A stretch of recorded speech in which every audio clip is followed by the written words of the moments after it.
চলছে মানে electric supply শুনলে এমনি রেগে যাবে তোমাদের এই কিচেনে। আর বলে বিল কত এত আসে কেন বিল, এই জন্যই তো বিলটা হয় তোমাদের। হ্যাঁ ইস্ত্রি গাড়াখানিক বিল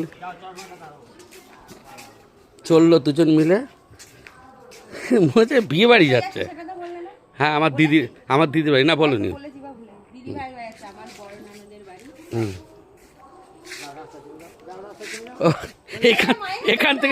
এখান থেকে নেবা না, না না দরকার নেই, যাও তুমি রাস্তায় যাও, পারবে না ওই রাস্তা থেকে ওটাকে। কোন দিক দিয়ে যাবা? সে থাক, আর মাকে হাঁটিয়ে পাঠাচ্ছে ওই যে ওইখানে মা রাস্তা থেকে মাকে নেবে, আবার আসার সময় রাস্তায় নামিয়ে দেবে। চললো দুজন চলে আসবে। আমার কিচ্ছু কাজ হয়নি, এখন 2:10। মাঝে মাঝে এমন হয় কোনো কাজ হয় না, কাজের দিশা পায় না, চললো কাজ করেই যায় শেষ হয় না। আজকে যে এত দেরি হয়েছে সত্যি। হ্যাঁ এখনো ঘর একবার সকালে মুছি, আবার এখন ফাইনাল একবার মুছবো, আমি নিজে ফ্রেশ হবো, তারপরে খেতে দেবো। এখন ভাত চাইবে না, মাংস যা কষা খেয়েছো পেট এমনি ভর্তি। হ্যাঁ তা ঠিক। এখন আমি একটু কাজ সেরে নিই, তারপরে খেতে দেবো। ঠিক আছে।